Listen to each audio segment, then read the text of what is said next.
Hi, my name is David Dutchover IV, and I have chosen the topic of financial literacy.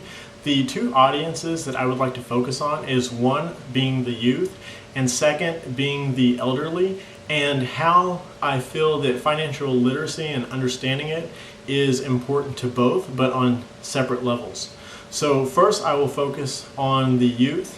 What I have noticed and what I have seen by observing youth who are going into the workforce and who are starting to get their jobs, whether they're coming out of college or they're going out of high school or they're even working while they're in high school, is there seems to be this perpetual cycle.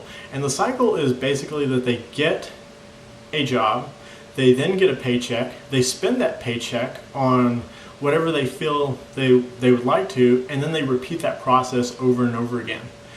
What needs to be understood is that money is very finite, and we can do one of two different things. The first thing is that we can continue that cycle until we finally get to an age to where we can barely work, but yet we'd still have to work in order to maintain any sort of living that we've built ourselves into.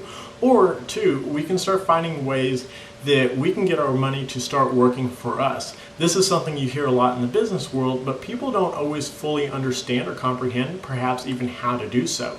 So what I would like to do is I'd like to provide a couple of resources that I have found to be very beneficial for myself, and I truly do believe that regardless if you're still a high school student or if you're just coming out of college and you're deciding on how you should allocate your money, what would work best for you. And I have found that there are two authors in this world right now that are really pushing for the youth to fully grasp and fully understand what financial literacy is, but more importantly, they're also brainstorming and bringing to light as many new ideas as they possibly can on how people can start getting their money to work for them. So the first, which I find very amusing, comes from a gentleman named Robert Kiyosaki, and the book is actually Before You Quit Your Job. So before you quit your job, what are some of the steps that you should perhaps be taking so that way that you can ensure that whether you're going from one job to another job or you're simply focusing on retiring later on in life, what you need to do in order to get out of what he calls the rat race of working, getting a paycheck, and then spending that paycheck and repeating the process. The second book still comes from Robert Kiyosaki, but he's accompanied with a gentleman that I think most people are very familiar with, Donald Trump.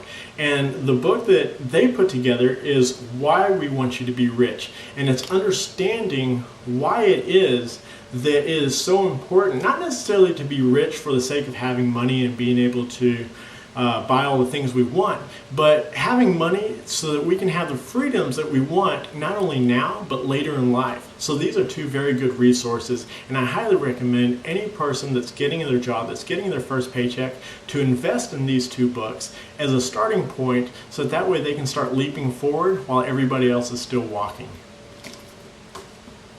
Now, the second audience that I'd like to address is that of the elderly.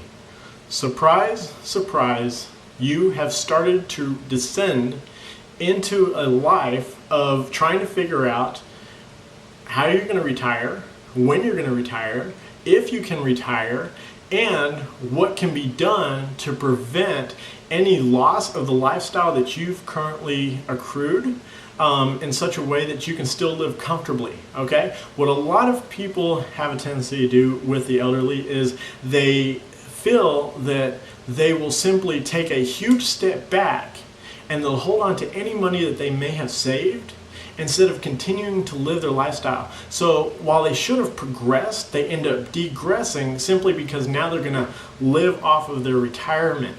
And for those people, all I can say is you are in for a very rude awakening.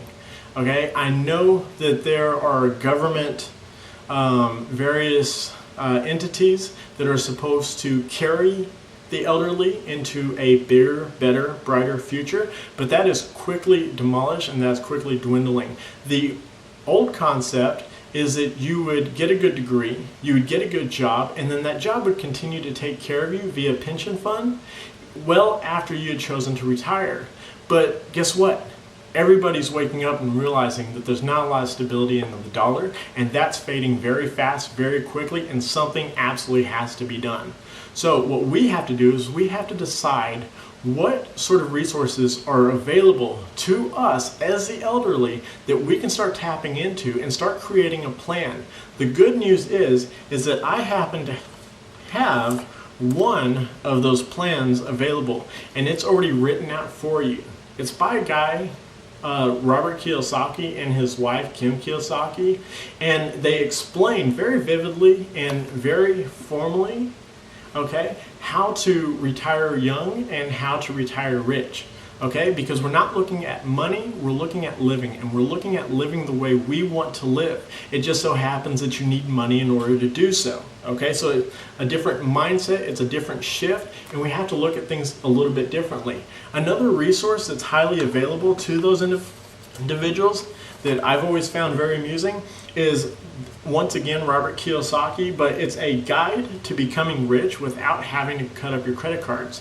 So this actually focuses on how you can turn bad debt into good debt, and there is actually a difference between good debt and bad debt. And finally, for those who are knee deep in debt because they're in their second mortgage because they took time to get their kids through college, or they helped their kids get a new car and they're mortgage, and there is just a bottomless pit to their debt. Once again, I have another book that's going to be highly beneficial for you, and that one is the ABCs of Getting Out of Debt.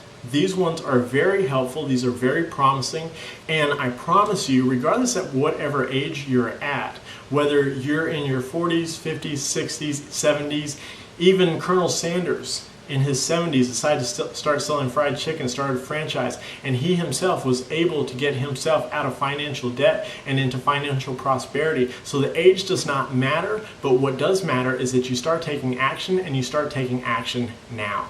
Thank you.